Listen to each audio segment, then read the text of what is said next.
Hello friends. ரொம்ப நாளைக்கு அப்புறம் என்னுடைய சொந்த ஊருக்கு நேற்றுக்கு போயிட்டு திரும்ப ட்ரெயினில் வந்துட்டு இருக்கும்போது ட்ரெயினில் திருநெல்வேலி பக்கத்தில் வந்தோடனே அல்வா விற்கிற ஒருத்தர் இருந்தார்.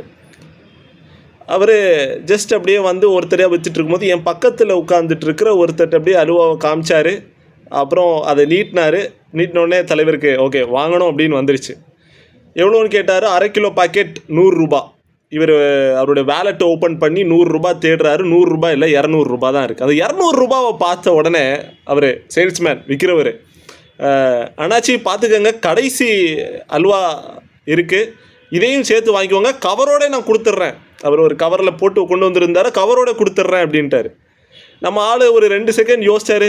அண்ணாச்சி யோசிக்காதீங்க வாங்குங்க அப்படின்னு சொன்னார். உடனே இவரும் 200 ரூபா 100 ரூபா கொடுத்து வாங்க வேண்டிய இடத்துல 200 ரூபா கொடுத்து 2 பாக்கெட்டை வாங்கிட்டார். வாங்கின இவரும் சந்தோஷம், விற்ற அவருக்கும் சந்தோஷம், போயிட்டார். சேல்ஸ்க்கு புதுசாக வர்ற நிறைய ஃப்ரெஷர்ஸ் கிட்ட இருக்கிற ஒரு ப்ராப்ளம் என்ன அப்படின்னா, ஒரு கஸ்டமர் கஷ்டப்பட்டு அவர்கிட்ட பேசுவோம், பேசி முடித்த உடனே அவரும் வாங்குறேன்ட்டாங்கன்னா சந்தோஷமாக வாங்குவாங்க, இவங்களும் விற்றுருவாங்க. இந்த சேல்ஸ்மேன் பண்ண மாதிரி, நம்ம அல்வா அண்ணாச்சி பண்ணது மாதிரி அப்செல்லிங் பண்ண மாட்டோம், ஒரு ஸ்மார்ட் செல்லிங் நம்ம பண்ண மாட்டோம். அவர்கிட்ட பேசி இன்னொரு ப்ராடக்டை வாங்க வைக்க மாட்டோம், ஆர் இன்னொரு குவான்டிட்டியை நம்ம வாங்க வைக்கிறதுக்கு ஃப்ரெஷராக இருக்க நிறைய பேர் மிஸ் பண்ணிவிடுவோம்.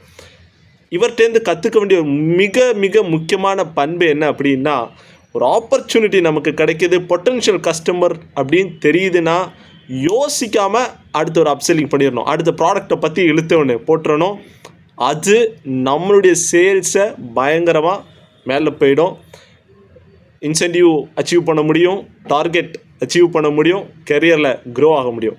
ஸோ போங்க ஃபீல்டுக்கு, அப்செல்லிங் பண்ணுங்கள், ஸ்மார்ட்டாக செல்லிங் பண்ணுங்கள். All the best. இன்றைக்குள்ள நாளை கலக்குங்க.